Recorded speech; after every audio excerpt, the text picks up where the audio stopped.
समस्त संत हरि भक्तन की, श्री वृंदावन धाम की, सद्गुरुदेव भगवान की। राधे राधे महाराज जी। महाराज जी, मुझे खुशी नहीं मिलती, परेशान हो चुका हूँ। मतलब सफलता का असली तात्पर्य क्या है महाराज जी? नाम आप क्या खुशी चाहते हो, हमें बताओ। महाराज जी, खुशी आजकल सफलता से, पैसे से, पद से मिल रही है। जितना पैसा आप चाहते हो उतना किसी के पास है, उससे फोन करके बात करके देखो, वो खुशी है क्या? आप जो कुछ भी चाहते हो वो किसी के पास है, लेकिन वो भी खुश नहीं है। अगर उससे मिला जाए तो वो भी मतलब हो करके खुश ना हो, ज्यादा बेहतर। ऐसे बताइए, हो है और दुखी नहीं रहे। देखो, हमारी बात सुनो। एक दिन हमसे प्रश्न हुआ था, सुख किसे कहते हैं और दुख किसे कहते हैं? तो हमारी तरफ से उत्तर हुआ था, मूर्खता को दुख कहते हैं और ज्ञान को, विवेक को सुख कहते हैं।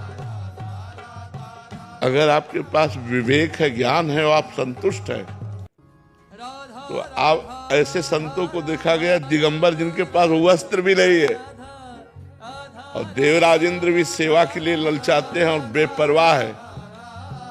तो जिनके पास वस्तु नहीं है,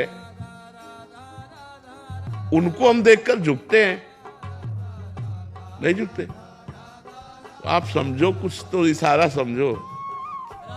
जो दिगंबर हैं, नंग धड़ंग हैं, एक कपड़ा भी नहीं है, उनको देखकर हमारे हाथ जुड़ जाएंगे और हम उनको झुकते हैं और उनको देखकर हम खुश हो जाएंगे। तो वो कितना खुशी होंगे, आप अंदाज लगा सकते हो।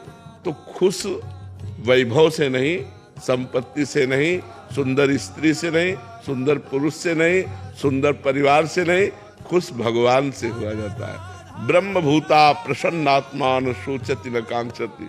जो भगवान में चित्त जोड़े हैं वो खुश रहते हैं, वो आनंदित रहते हैं। और जो संसार में चित्त जोड़े हैं वो कितने भी बड़े धनी हो, आप तो मान लो सोच भी नहीं सकते। ऐसे यहाँ धनी आते हैं जिनके हजारों, हजार नहीं, हजारों करोड़ रुपया है, और अंततो गत्वा उन्होंने भगवान की शरण ली सुख के लिए।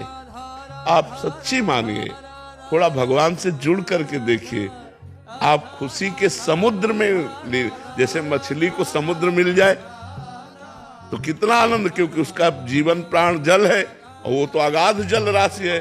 तो सुखी मीन जहां नीर अगाधा, जिम हर शरण न एको बाधा। जैसे मछली सुखी हो जाती है जब अगाध समुद्र मिल जाता है, ऐसे ही जीव सुखी हो जाता है जब भगवान की शरणागति मिल जाती है, भगवान का आश्रय मिल जाता है, तब खुश हो जाता है जीव। सच्ची खुशी चाहते हो तो काउंटर तो लिए ही हो, खूब राधा राधा राधा राधा नाम जप करो और निगेटिव भावों का एनकाउंटर कर दो।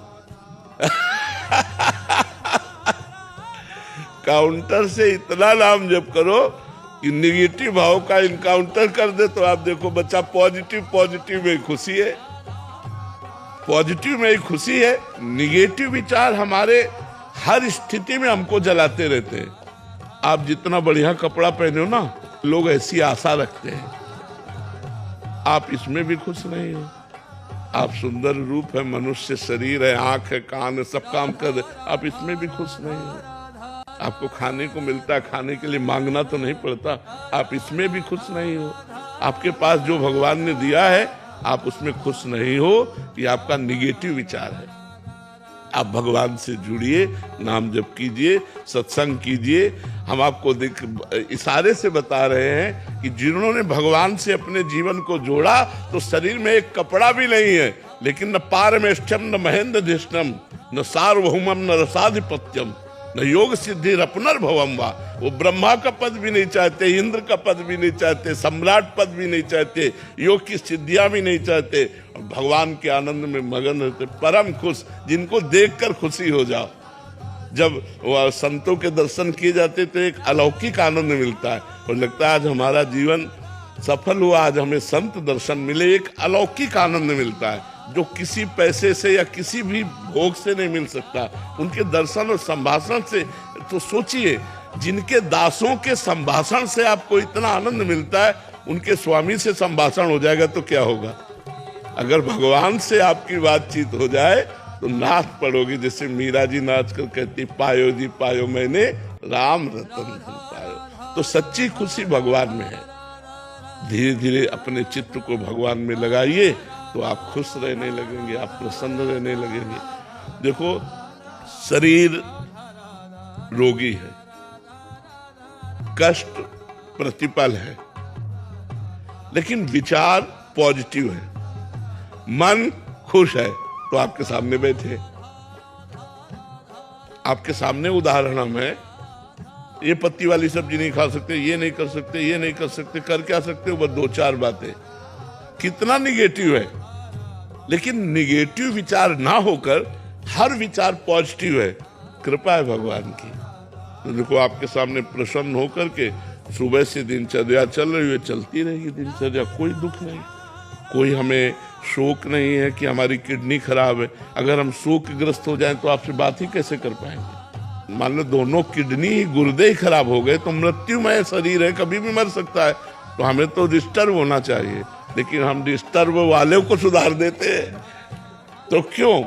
पॉजिटिव खुशी है हमारे अंदर, एक आनंद है, भगवान से जुड़े होने पर एक सुख है। उसी सुख से हम आप लोगों को सुखी करते हैं, उसी आनंद से हम आप लोगों को भर देना चाहते हैं। उसी आनंद को पाने के लिए कहीं ना कहीं आप खिंचे हुए चले आते हैं। तो वो रुपए में सुख नहीं है, वो किसी पद में सुख नहीं है, वो किसी भोग में सुख नहीं है, वो भगवान में है। भगवान को कहा गया, जो आनंद सिंधु सुख राशि, जो आनंद के समुद्र है, सुख की राशि, ढेर सारा सुख दे देने वाले, उन भगवान से हम जुड़े तो हमें हर जगह सुख मिलने लगेगा। सब जगह सुख, दसों दिशाएं आनंदमय हो जाएंगी। भाव कुभाव अनख आलसहु, नाम जपत मंगल दिशि दशहु। दसों दिशाओं में कहीं भी होंगे, हम खुश होंगे, हम आनंदित रहेंगे भगवान से जुड़ने पर। शिवम जी दिल्ली से। श्री हरिवंश महाराज जी। महाराज जी, आपके चरणों में दंडवत प्रणाम। महाराज जी, आप जैसा कहते हैं कि तुम भगवान के अंश हो, तुम कुछ भी कर सकते हो, कुछ भी। हमें भी अब विश्वास है कि हम कुछ भी संसार में कर सकते हैं, लेकिन भगवत प्राप्ति के लिए हमें अपने ऊपर तनिक भी विश्वास नहीं है। हमें केवल महापुरुषों एवं संतजनों, गुरुजनों की चरण कृपा से ही दृढ़ विश्वास है। इसी से हो जाएगी, इसी से हो जाएगी, इसी से हो जाएगी। बिना महापुरुषों के चरणों का आश्रय लिए भगवत प्राप्ति होना ही कठिन है, दुर्लभ भी है।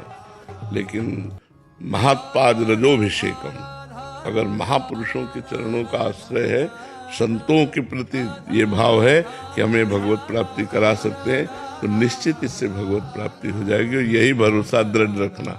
तो भगवान संतों की कृपा से बहुत जल्दी प्रसन्न होते हैं। जिन पर संतों की कृपा होती है उनको भगवान बहुत सहज में दर्शन दे देते हैं। इसलिए खूब भगवान का नाम जप करो, अच्छे आचरण करो, गंदे बच्चों के संग से बचो, गंदे आहार से बचो। बस फिर धीरे धीरे आगे अध्यात्म उन्नति होती जाएगी। जी। जाह्नवी जी। राधे राधे। राधे राधे महाराज जी। महाराज जी, मैं हमेशा डर में क्यों रहती हूँ? महाराज जी, अंदर के डर से मुक्ति कैसे पाऊं मैं? निर्भय भगवान के चरणारविंद है। जब तक भगवान का भरोसा नहीं होगा और भगवान का भजन नहीं होगा, तब तक डर नहीं जाएगा। और डर आता है पाप कर्मों से। जब हमारे पाप कर्म होते हैं वो हमको भयभीत रखते हैं, वो हमें डरते रहते हैं। दूसरा डर आता है मृत्यु का, तीसरा डर आता है निगेटिव विचार का, पता नहीं क्या हो जाए। हर चीज में वो संशय पैदा कर देता है, तो आदमी वो डरता रहता है। अरे भगवान है ना, मैं जा रहा हूं, भगवान है, कैसे एक्सीडेंट हो जाएगा? भगवान तो है हमारे साथ। जब हम भगवान को लेकर चलते तो निर्भय हो जाते हैं, और जब हम अकेले चलते तो भयभीत हो जाते हैं। किसी भी विषय पर हमारे माना हमसे गलती हो गई, लेकिन मेरे भगवान है ना, भगवान का प्रण है कि अपने भक्त का पतन नहीं होने देते, नाश नहीं होने देते। मेरे भगवान है, हर जगह रक्षा करेंगे, तो हमें डर नहीं लगेगा। अगर डर का विषय अंदर है तो वो भगवान से जुड़ करके ही निर्भय होगा। जो सभीत माने डर, जो सभीत आवा सरनाई रखियों ताई प्राण की नाई। भगवान कहते हैं यदि संसार से डर कर कोई मेरी शरण में आ जाए तो मैं उसे प्राणों जैसा प्यार करूंगा। आवे तो कोई मेरी शरण में। तो मुझे लगता है भगवान की शरण में होकर भगवान का नाम जब किया जाए तो हम डर से निजात पा लेंगे। क्या बोलने मात्र से भगवान की शरण में हो जाएंगे महाराज जी? पहले शुरू करे, बोलना ही तो शुरू करे, जबान से शुरू करे, हे नाथ मैं आपकी शरण में हूँ, हे प्रियाजू मैं आपकी शरण में हूँ। वो धीरे धीरे गले से उतरेगा नीचे में, फिर हृदय से आने लगेगा, हे नाथ मैं आपकी शरण में हूँ। पहले शुरू तो करे, जबान से तो शुरू करे। महाराज जी जैसे आपने बोला नेगेटिव विचार, तो नेगेटिव विचार को जो हमारी परिस्थिति आई है उसको बदलने की आकांक्षा अंदर होनी चाहिए, प्रभु इसको बदल दो, या उसी विचार में या उसी परिस्थिति में वो पॉजिटिव हो जाता है? हाँ, पॉजिटिव हो जाता है, बदलने की नहीं, परिस्थिति की बदलने की मांग नहीं होती। जैसे कि ये बीमारी ठीक कर दो प्रभु, ऐसा, तब हम सही हो जाएंगे। जरूरी है कि स्वस्थ होने के बाद हमारा भजन ऐसे चलेगा जैसा आज चलता है। परिस्थिति भजन करवा रही है, हो सकता है परिस्थिति बदल जाए और हमारी दिमाग बदल जाए और हमसे कोई गलत काम हो जाए, तो वो अच्छा है कि ये अच्छा है? हम क्यों मांगे? अच्छा जिसमें होगा वो वही करेंगे। मंगल भवन है, किडनी नहीं ठीक है तो हर क्षण भय बना रहता है, या मर जाओगे, चुपचाप राम नाम कहो राधा। जैसे एक गार्ड रहता है ना पास में होश दिलाने के लिए, तो ये गार्ड है हमारा, ए होश में राधा राधा राधा राधा राधा राधा। तो हमें भगवान ने बहुत अच्छा किया, हम क्यों इससे अच्छा क्यों मांगे? जो अच्छा भगवान ने किया तो इससे अच्छा क्यों मांगे? शरीर स्वस्थ होना अच्छी बात नहीं, मन स्वस्थ होना अच्छी बात है। हमारा मन भगवान स्वस्थ किए, इसलिए हमें कोई परेशानी नहीं। तो हम ये चाहें कि भगवान हमें जो परिस्थिति दे उसमें हमें भोगने का बल दे, उसमें हमारे अच्छे विचार रहे, उसमें हम भगवान को ना भूलें, ये बातें मांगनी चाहिए। परिस्थिति भले ना बदलो, लेकिन हमें सामर्थ्य तो दे दो कि मैं आपके द्वारा दिए हुए दुख को कृपा प्रसाद मानकर सह जाऊं, आपका नाम जपता रहूं और मैं खुश रहूं, इतनी तो कृपा कर दो। चाहे जैसी परिस्थिति हो उसमें खुश है, उसमें आनंदित है। मात्र केवल खुश होने की बात है। जितना आप कुछ कर रहे हो वो खुश होने के लिए कर रहे हो, जितना भी कर रहे हो। अगर जिस स्थिति में हो इसी में खुश हो जाओ, चाहे न चाहे कबो कुछ, अब मुझे कुछ नहीं चाहिए, वो खुशी कैसे मिलेगी? वो भगवान के चरणों से मिलेगी। देखो केवट जब भगवान के चरणों को धो रहा है ना, तो अति आनंद उमग अनुरागा चरण सरोज पखारन लगा। इसके बाद भगवान सियाजू की अंगूठी देते हैं, तो क्या कहता है? अब कछुना मिल गई खुशी। अब ये सोने चांदी की अंगूठी सिया जी की अंगूठी थी, सीता जी की अंगूठी भगवान राम जी दे रहे हैं, लेकिन कह रहा है अब कछुनाथ न चाही मोरे दीन दयाल, आज अनुग्रह किया बहुत काल में कीन मंजूरी। बहुत जन्म हो गए खुशी के लिए कर्म करते करते, आज तक खुशी नहीं हुआ, आज खुशी हुआ, आज कीन सब विधि भल पूरी। आज विधाता ने मुझे खुश कर दिया, क्योंकि आज चरणारविंद आपके पखारने को मिल गए। ये बात समझो। बिना भगवान के चरणों का आश्रय लिए नाम जप किए कोई खुश नहीं रह सकता, आनंदित नहीं रह सकता। इसलिए आनंदित रहने के लिए, निर्भय रहने के लिए, निशोक रहने के लिए, निश्चिंत रहने के लिए भगवान का आश्रय लो और नाम जप करो। और जैसी परिस्थिति है उसी में खुश रख दें भगवान, ये प्रार्थना करो। परिस्थिति बदलने में नहीं, जैसी परिस्थिति उसी में खुश रखें भगवान, जैसी परिस्थिति उसी में खुश रखें, यही बात है। ऋषिका जोशी जी। श्री हरिवंश। श्री हरिवंश गुरुदेव। गुरुदेव, गुरु कृपा का अनुभव कैसे होता है? मंत्र जप से। जो गुरु नाम मंत्र देते हैं, जब उसका जप किया जाता है तो गुरु कृपा का अनुभव होता है। प्रतिपल अनुभव होता है कि हमारे ऊपर गुरुदेव की कितनी कृपा है कि हम जैसे अधम पर उन्होंने अपना जीवन स्वरूप नाम मंत्र दे दिया। जब उससे सुख मिलता है तो रोना आता है, बार बार गुरुदेव के चरणों में वंदना होती कि आपकी बड़ी कृपा हमारे ऊपर है। गुरु कृपा, मैं किसी योग्य नहीं था, लेकिन गुरु कृपा ने मुझे वरण किया, उपासना दी, मंत्र दिया, नाम दिया। बड़ी कृपा, बड़ी कृपा। और हर क्षण वो देखता है गुरु जी ने देखो बचा लिया, गुरु जी ने देखो मुझे संभाल लिया। तो वो गुरु कृपा का अनुभव करते हुए गुरु कृपा में डूब जाता है। और गुरु कृपा ही मोक्ष है, गुरु कृपा ही मोक्ष।